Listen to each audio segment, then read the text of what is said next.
साथ संगत जी प्यार से कहना। धन निरंकार जी, आप सभी का बहुत बहुत स्वागत है एक नई साखी के साथ। साथ संगत जी, अगर घर के सभी सदस्य एक दूसरे का सम्मान करेंगे, एक दूसरे की इज्जत करेंगे, तो घर में प्रेम का वातावरण होगा और घर स्वर्ग बन जाएगा।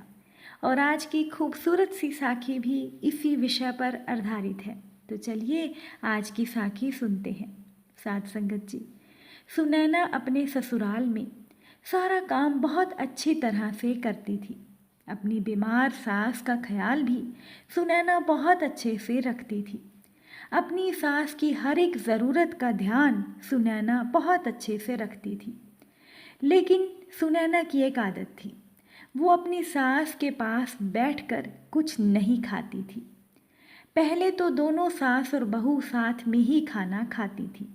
सुनैना की सास रोहिणी जी रसोई के काम में भी सुनैना का हाथ बंटवाती थी। इसीलिए सुनैना की सास रोहिणी जी को सब पता था कि रसोई के किस डिब्बे में क्या रखा है। लेकिन अब बीमारी के कारण रोहिणी जी रसोई में नहीं जा पाती थी। बहुत दिनों से वो रसोई में गई भी नहीं थी। साथ संगत जी, एक दिन की बात है। सुनैना ने अपनी सास से कहा कि माँ जी, ये लीजिए चाय और बिस्किट। शाम को हॉल में अपनी सास रोहिणी जी को चाय बिस्किट पकड़ाकर सुनैना खुद थोड़ा दूर अपनी चाय लेकर पीने के लिए बैठ गई। सुनैना एक लाल रंग के डिब्बे में से निकालकर कुछ खा रही थी। अब सुनैना को कुछ खाता देख उसकी सास रोहिणी जी सोच रही थी कि पता नहीं बहू मुझे बिस्किट देकर खुद क्या खा रही है। मैं तो बार बार उठकर देख भी नहीं सकती। शायद इसी बात का फ़ायदा मेरी बहू उठाती है। अब रोहिणी जी के सास के दिमाग की घंटी बजने लगी कि ज़रूर मेरी बहू कुछ अच्छा ही खा रही होगी, तभी तो मुझसे दूर बैठती है। और मुझे बुढ़ापे में मेरी आंखें भी कमज़ोर हो गई हैं और मुझे तो साफ साफ कुछ दिखता भी नहीं। अब उस रात रोहिणी जी को चैन भी नहीं मिल रहा था। एक बार के लिए रोहिणी जी के मन में ख्याल आया कि छोड़ो ना, कुछ भी हो, मुझे तो समय पर सब कुछ खाने को मिल ही जाता है। लेकिन दूसरे ही पल उनके मन में ख्याल आता कि ऐसे कैसे छोड़ दूँ।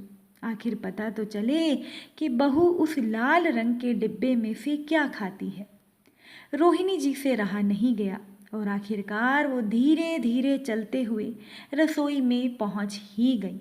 साथ संगत जी, रोहिणी जी मन ही मन कुछ बुदबुदाए जा रही थी कि कौन सा डिब्बा था वो। फिर उन्हें याद आया कि वो लाल रंग का डिब्बा था।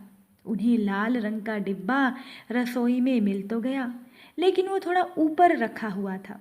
रोहिणी जी का हाथ भी उस डिब्बे तक नहीं जा रहा था। कांपते हाथों से उन्होंने उस डिब्बे को उतारने की कोशिश की कि वो डिब्बा धड़ाम से ज़मीन पर गिर गया। रोहिणी जी देखकर सोचने लगी कि ये क्या हो गया। उस डिब्बे में से टुकड़े निकलकर ज़मीन पर बिखर गए। अब रोहिणी जी सोचने लगी कि ये टुकड़े किस चीज़ के हैं। इतनी देर में उनकी बहू सुनैना आवाज़ सुनकर रसोई में चली आई और अपनी सास से कहने लगी कि क्या हुआ माँ जी, आपको कुछ चाहिए। अपनी बहू की बात पर रोहिणी जी ने कहा कि हाँ बहू, दवाई से मेरा मुंह कड़वा हो गया था, इसीलिए मैं शक्कर का डिब्बा ढूंढ रही थी। सक पकाते हुए रोहिणी जी ने सुनैना से कहा। सुनैना ने कहा, अरे माँ जी, मुझे बोल दिया होता, कल से मैं आपके कमरे में मिश्री रख दिया करूँगी। अब बल्ब की रोशनी में ध्यान से रोहिणी जी ने उन बिखरे हुए टुकड़ों को देखने की कोशिश की तो उन्हें पता लगा कि वो टुकड़े मीठे और नमकीन बिस्किट के बचे हुए टुकड़े हैं। और सुनैना रोहिणी जी की बहू सुनैना फटाफट उन बिखरे टुकड़ों को साफ करने में जुट गई। बिखरे हुए वो बिस्किट के टुकड़े मानो कांच की तरह रोहिणी जी के मन को भेद रहे थे। रोहिणी जी ने सोचा कि मैं कितना गलत सोच रही थी। बहू तो मुझे साबुत बिस्किट देकर खुद टूटे और बचे हुए टुकड़े खाती है। छी, अपनी ओछी सोच पर रोहिणी जी को शर्म आ रही थी। साथ संगत जी, दूसरे दिन शाम को जब सुनैना ने रोहिणी जी को चाय बिस्किट दिए तो रोहिणी जी ने सुनैना से कहा कि बहू, मेरे दांतों से बिस्किट जल्दी से टूटते नहीं, तो तुम मुझे वो टुकड़े दे दिया करो। सुनैना ने अपनी सास से कहा, अरे नहीं माँ जी, वो तो जब भी कोई बिस्किट का नया पैकेट खोलती हूँ तो कुछ टुकड़े निकल ही जाते हैं, बस उन्हें अलग डिब्बे में रख देती हूँ।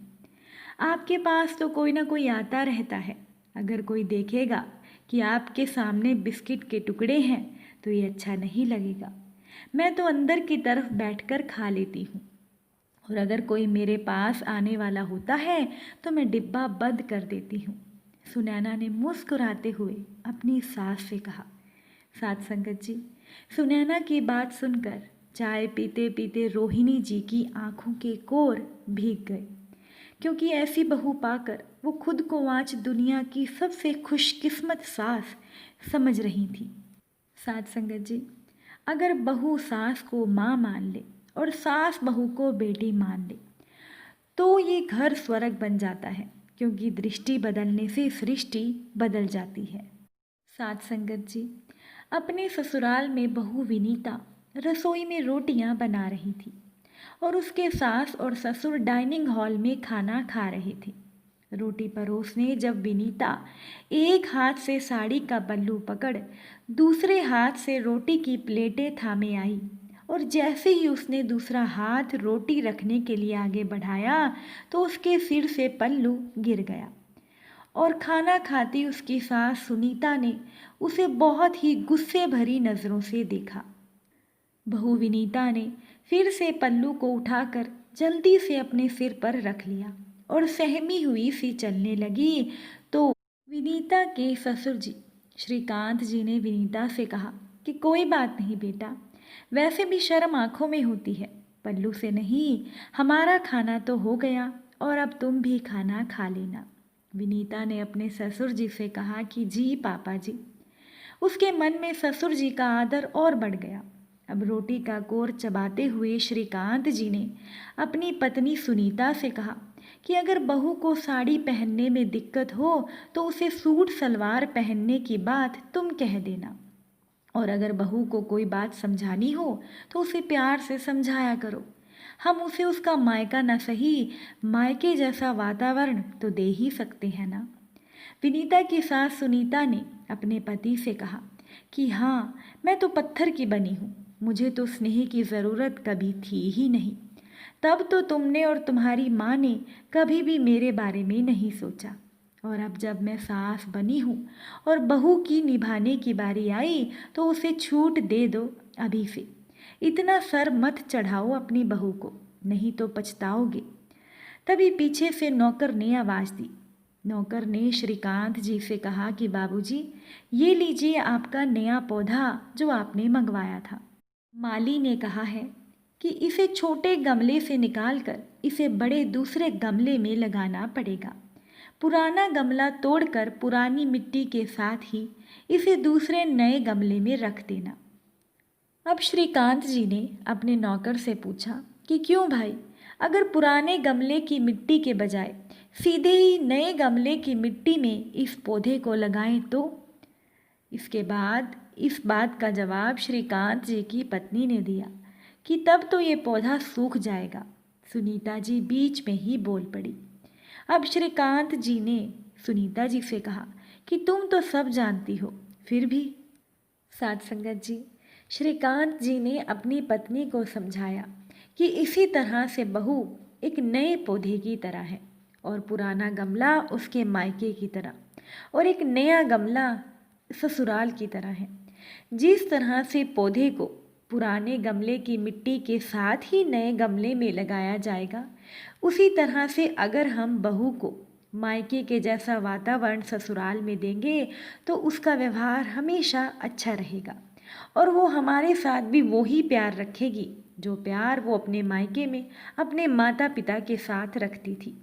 और अगर तुम उसे प्यार नहीं दोगी, ससुराल में उसके साथ मायके जैसा व्यवहार नहीं करोगी, तो निश्चित रूप से वो खुद भी उदास रहेगी और तुम भी खुश नहीं रह पाओगी। साथ संगत जी, इसीलिए घर में प्रेम का वातावरण बनाए रखें, एक दूसरे के सम्मान को समझें, इज्जत करें, तो घर स्वर्ग बन जाएगा। घर नरक से स्वर्ग में बदल सकता है यदि बहू सास को माँ मान ले और सास बहू को बेटी मान ले। दृष्टि बदलने से सृष्टि बदल जाएगी, क्योंकि स्त्री चाहे तो घर को स्वर्ग बना सकती है और चाहे तो नरक। उम्मीद करती हूँ कि साखी आपको अच्छी लगी होगी। अगर अच्छी लगी हो तो प्लीज़ बाकी संगत के साथ शेयर भी कीजिएगा। साथ संगत जी प्यार से कहना, धन निरंकार जी।